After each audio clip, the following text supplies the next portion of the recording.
Hello. Welcome to Briar Creek Creations. We're here today to kind of show you a few things we got. We got some styrofoam, we got a cutting tool, we got a couple of LED lights. What you got on your side? I have undercoat, epoxy, top coat, some mica powders, and some dye colors. Yeah, we may use more colors than that.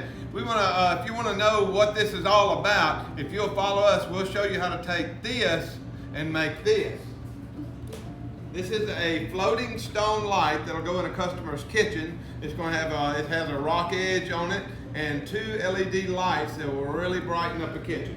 So if you want to see how to make this or just enjoy watching what we do, just hang with us and enjoy the video. Thank you. Thanks for watching. Now that's done. We're working with a 2-inch extruded styrofoam. The cutter I'm using is a hot wire foam factory cutter. I think they've been in business for several years. I know we started many years ago. It works basically just by making a wire very hot, and you're able to create different ones. The particular one I'm using, you can shape in several different shapes to make the different cuts and stuff. I'm just trying to get a little bit of a rock edge going there with some depth and some character, and just kind of watch and see what happens from there.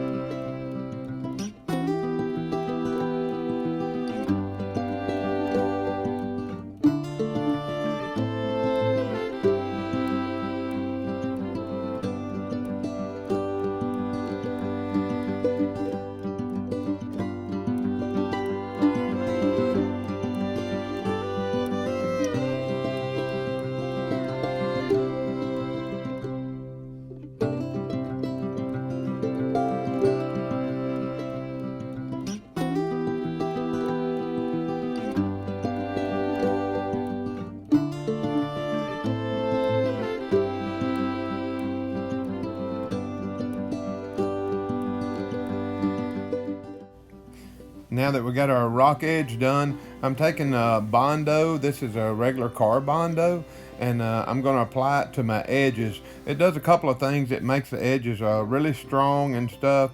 And not that the styrofoam is not strong enough, but it gives it a good place for the epoxy to go once we get it sanded back down and looking good like that. I'm taking the Bondo and mixing it up. I'm just going to take my hand and spread it on the edges and try to get a good even coat around it. You don't have much working time with this, so don't put too much of the blue stuff in there or you'll wind up with your hand stuck to a piece of styrofoam. But ask me how I know type of thing. Watch closely. I'm going to go ahead and do this, and I'll have it going kind of fast so you won't have to get bored.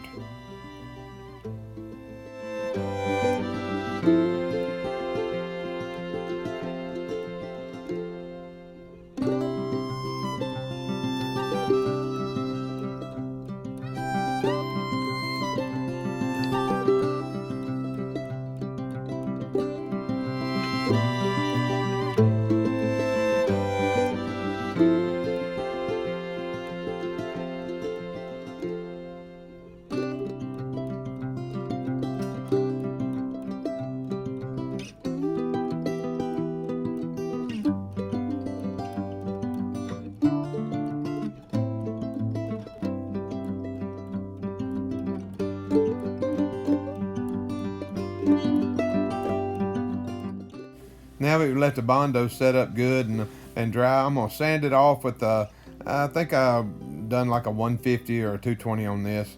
It don't matter. I'm just trying to smooth off the high points. I don't want it to be any sharp points or anything on there. The Bondo I put on top of it was just kind of add a little character to it. I tried to steer clear of where I'm going to put my round lights because I need a good flat surface to do them on. Once I get all this sanded, we'll go to our next step.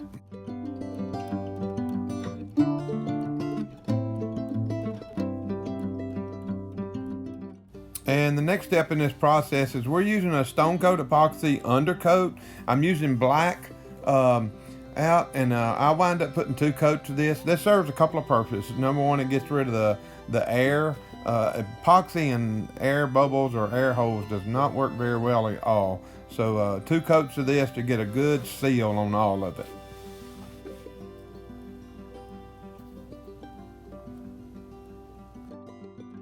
Once you get let your product dry, your undercoating dry, we're going to take some steel wool and scratch it up good so our epoxy will have something to bite into, to hold on to. And the steel wool does a really good job, or you can use sandpaper.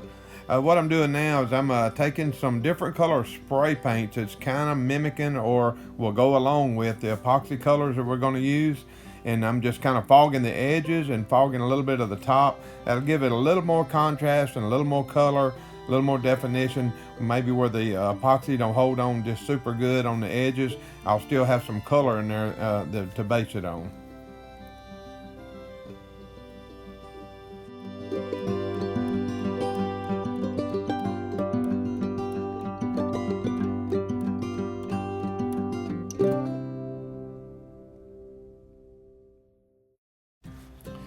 Now we're going to pour our epoxy out. This is kind of the scheme again. The different colors we're using is a white dye, a copper, a bronze, a dark brown dye, metallic white, I believe, and some diamond dust in limited quantity. I called in the professional hand melder on this, and that way if it got messed up, I could blame everything on her. But what she's going to do is she's going to take her hand, and while I work on the other piece on the other side, she's going to take her hand and she's going to put this together, these colors together with her hand. Now, there's several ways to do this. This is one of them. We enjoy doing this. Obviously, you get to play like a kindergartner with Play-Doh or whatever. But it's a lot of fun to do and to see it coming. At first, you just start with stripes and you work it in, and you can kind of create your own design, but you just keep working the epoxy. With this epoxy, we're using Stone Coat countertop epoxy. This is their regular epoxy. And we've got about a 45-50 minute working time, so you're not just under the gun super much a lot. But now getting the rock edges in there, you're trying to pull the color over on those rock edges so it mimics stone in some ways. And but rock edges are challenging to make sure you get your colors in that, and it flows over. And you'll watch, we'll keep working with different colors. Once you get these colors laid out, you go back and decide, hey, I need more here, or more of this there, more darker here, more lighter here, I need to put a vein here, or I need these edges to flow a little better. There's many things that you can do, and it's just, you can get artistic with it, so it's a lot of fun to do. Just watch and enjoy.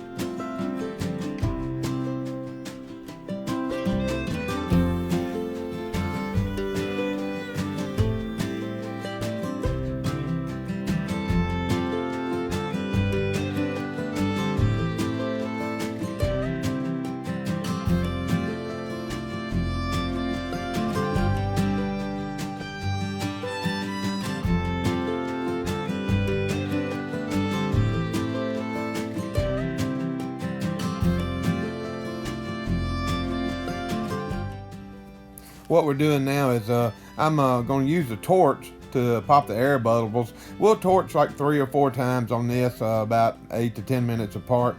Just kind of keep an eye. If you got it sealed real good, you won't, and mixed properly, you won't come up with a lot of bubbles, but you will have bubbles. I mean, they're coming.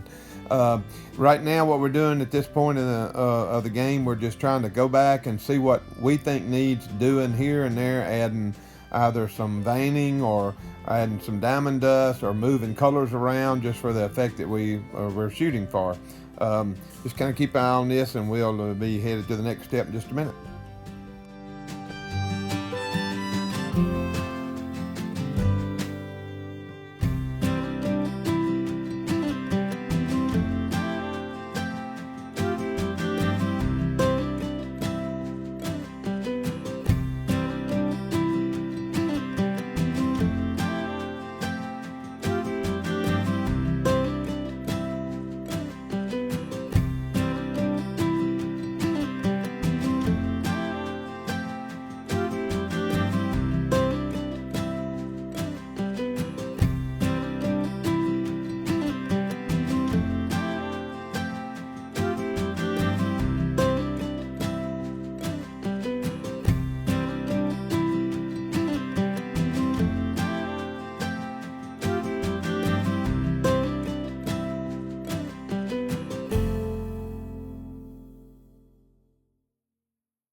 The epoxy is dry on that side, so we flipped it over. I've made a box out of 3/4 inch plywood. This box is attached to the styrofoam, which is the top side of the light, with the quick coat epoxy from Stone Coat. And what we'll do with that is the way that it will attach to the ceiling. It'll be very secure.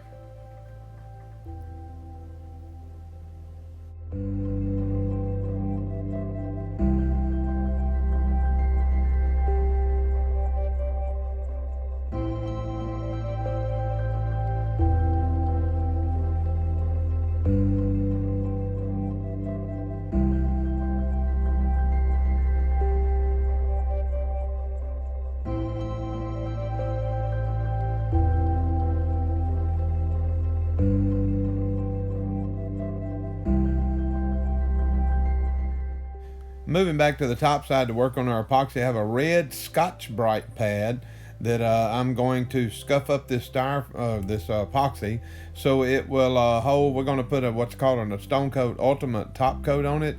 It'll make it stronger and all, and resist nicks and stuff. Not that you're going to be reaching up there and hitting the light or anything, but it just makes it a lot stronger product. I'm going to scuff up the whole thing with the epoxy so that the top coat can get a good bite and hold on to the epoxy.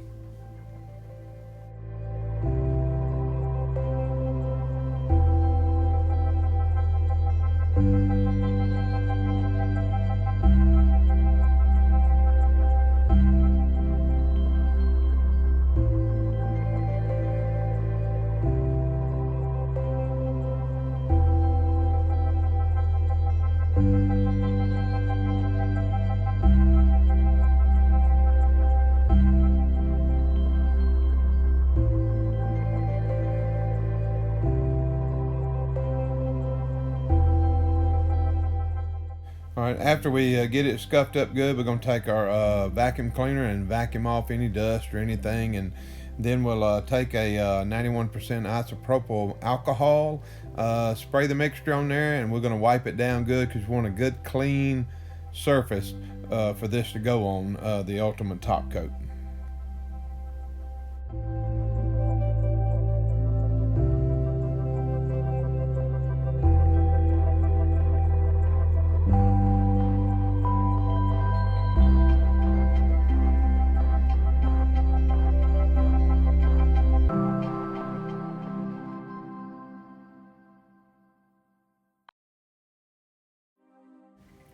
Got our Ultimate top coat mixed up and applying it.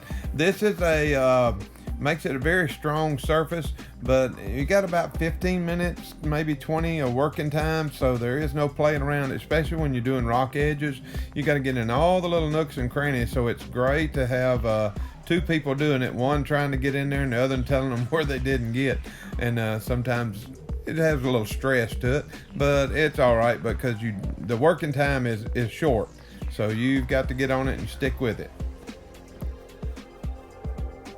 And once the wet roll gets done, she's standing there with a dry roller. When I get through with the top, she'll go ahead and dry roll it, and that will pull. You'll see it pull a little bit of the product off and make it smooth out, and you can actually watch it start drying before your eyes while we're dry rolling these edges. I'm gonna go grab me a dry roller and try to help dry roll the edges, because the rock edges can be a pain to get dry roll, because you don't want excess product on there. It won't look good at all.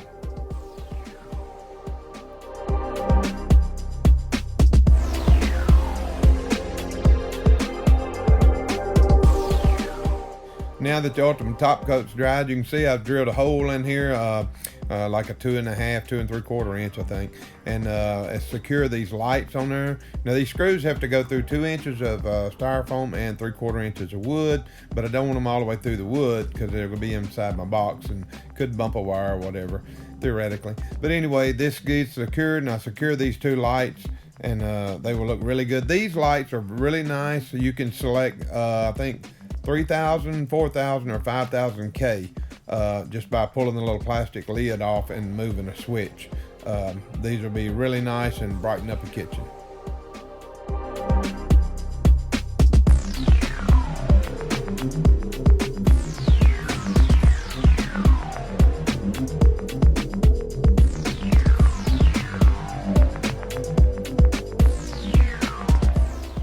It was installed day to day, and this is showing the matching countertops that go with the light. Customer is going to do the backsplash later. They hadn't decided on exactly which route they're going for the backsplash, so they'll have to decide that later. But it's basically a galley kitchen with 2 matching countertops and the matching light. So there you have it.